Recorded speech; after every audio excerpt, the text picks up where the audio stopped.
Pemirsa, pelemahan nilai tukar rupiah kembali menjadi sorotan usai menembus level 17.600 per dolar Amerika Serikat. Meski mendapat kritik dari DPR, Bank Indonesia tetap optimistis rupiah akan kembali menguat pada bulan Juli hingga Agustus mendatang.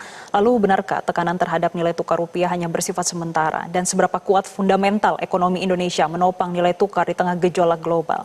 Kami akan membahasnya bersama Ketua Umum Perkumpulan Analis Efek Indonesia, Bapak David Sutianto. Selamat pagi, Pak David. Selamat pagi, Pak David. Oke, Pak David, kalau kita lihat pada pekan ini, setelah long weekend, kita lihat pertama-tama terkait dengan indeks harga saham gabungan terlebih dahulu. Kemarin kita lihat sempat menembus level 6.300, Pak. Sebetulnya apa yang terjadi pada pasar kita? Ya, jadi memang saya melihat ya, ini kan double ya, pelemahan rupiah dan juga jatuhnya IHSG. Ini nggak karena satu faktor tunggal ya, tapi kombinasi dari tekanan global dan juga ada isu di domestik juga. Jadi kalau dari global ya kita bisa melihat ya harga minyak kembali naik, kemudian US Treasury yield-nya juga naik, dan kemudian kedua fakta bahwa kita ini masih banyak mengandalkan impor mulai dari oil maupun barang-barang lainnya, sehingga kebutuhan akan US dollar juga meningkat. Dan kemudian yang ketiga dari sisi capital market, IHSG juga tengah dihadang oleh badai sentimen dari MSCI, kemudian juga Russell FTSE juga kemungkinan akan mengeluarkan saham-saham dari indeks mereka. Nah, ini akhirnya ketika sejumlah saham kita ini keluar dari indeks global, investor asing ataupun fund yang sifatnya pasif ini melakukan penyesuaian portofolio, dan ini yang semakin memperbesar tekanan jual di pasar saham, dan akibatnya begitu rupiah semakin melemah, IHSG kita juga mengalami koreksi yang cukup besar. Iya, Pak David, kita secara khusus melihat terkait dengan sentimen FTSE Russell dan juga MSCI yang selalu menjadi pembahasan dan juga kemarin sudah ada terkait dengan reviewnya. Sebetulnya kalau kita melihat pasar yang terjadi saat ini, apakah ini memang investor asing sudah mulai kehilangan trust mereka secara struktural, terutama terhadap transparansi bursa kita? Ya, jadi ini memang isu yang kemarin sempat dilontarkan ya sejak awal tahun ya, mengenai transparansi dari bagaimana bursa saham kita ini bisa bergerak. Dan memang begitu Bursa Efek dan OJK melakukan langkah transformasi terhadap pasar modal kita, memang ini yang membuktikan apa yang menjadi kekhawatiran asing ini menjadi terbukti, yaitu diantaranya adanya saham-saham yang punya high concentration risk, yang punya market cap sangat besar tapi rasio konsentrasi sangat tinggi sekali, dan ini akhirnya menjadi ya proven selama ini kecurigaan dari investor asing tersebut. Nah, namun di sisi lain kami juga dari sisi analisis melihatnya seperti ini. Ini kan memang sudah dilakukan transformasi dan perbaikan, tapi memang untuk bisa mengembalikan kepercayaan dari investor global maupun juga bagaimana investor global bisa masuk lagi ke pasar kita, ini takes time. Tapi kami melihat transformasi yang dilakukan ini nanti ke depan dampaknya akan menjadi positif ya, tapi nanti di masa yang akan mendatang. Jadi dalam hal ini mungkin kita akan wait and see sampai nanti siklus berikutnya itu kisaran di bulan Juli. Nah, ini baru mungkin kita bisa melihat kembali lagi adanya capital inflow ke market kita. Jadi selama bulan Mei dan Juni ini kita masih wait and see ya. Begitu juga dengan rupiah.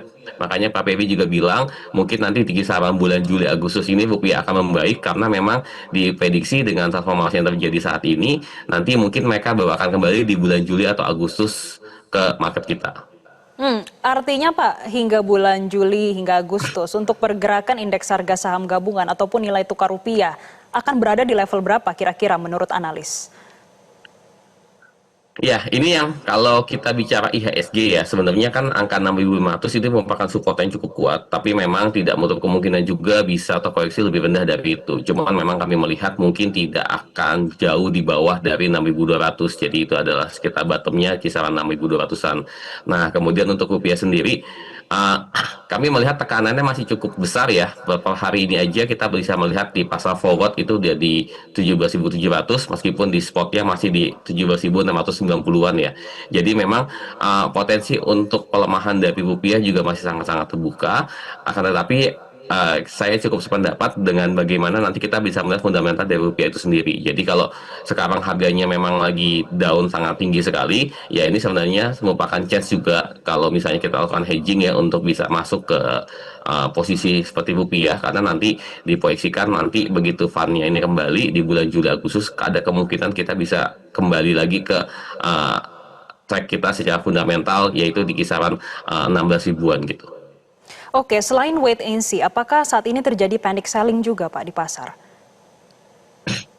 Kalau panic selling sih sepertinya enggak ya, tapi memang saya melihat tekanan jualnya memang masih sangat-sangat besar ya. Jadi kan yang namanya rebalancing portofolio itu kan terjadi dengan sangat masif ya. Jadi aksi jual memang terjadi di mana-mana, tapi kalau misalnya dibilang panic selling sih sebenarnya enggak. Karena kemarin sempat turun 4% itu kan juga didukung juga memang bursa Asianya juga merah. Jadi kalau misalnya kita lihat kemarin memang ada beberapa combo ya, jadi ada beberapa event yang memang sangat menekan terhadap pergerakan IHSG maupun rupiahnya. Tapi kalau dibilang panic selling sih enggak ya. Kalau panic selling itu biasanya nanti mungkin IHSG bisa trading hold.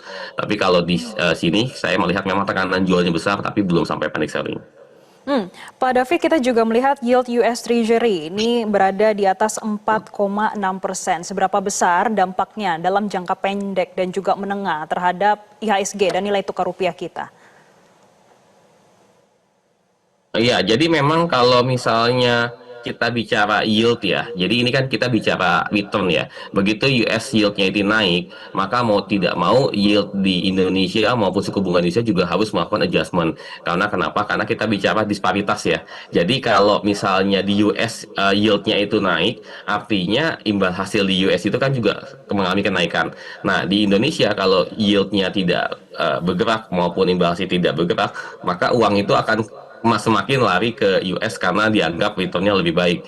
Nah, karena itu memang saat ini kalau kita melihat kenaikan yield ini memang membuat aset US dollar menjadi lebih menarik sehingga ini semakin menambah tekanan juga ke exposure emerging market seperti kita sehingga investor memindahkan dananya ke US gitu. Nah, oleh karena itu mungkin yang bisa dilakukan salah satunya adalah bagaimana nanti ada tekanan juga untuk bisa BI bisa adjustment suku bunganya supaya apa? Supaya imbal hasil antara Indonesia dan US ini tetap bisa terjaga.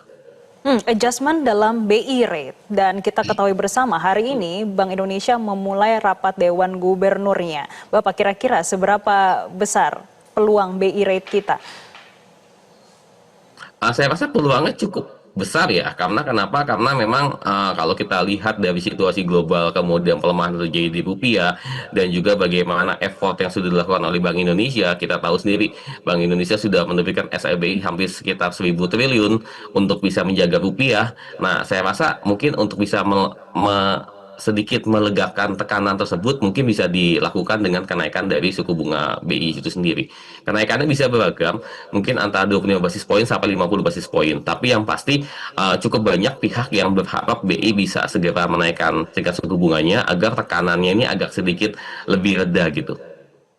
Lalu bagaimana dengan inflasi? Dari analis melihat pergerakan inflasi kita terutama dengan ada kenaikan harga minyak mentah dunia dan juga beberapa harga lainnya yang juga naik dan berdampak terhadap domestik kita. Apakah ini akan banyak mempengaruhi terutama fiskal kita?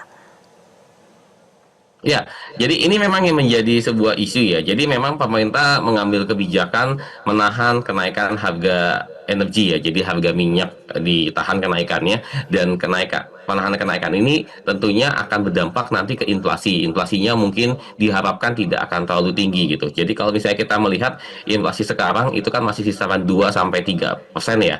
Jadi memang secara sasaran ini masih inline dengan sasaran dari Bank Indonesia.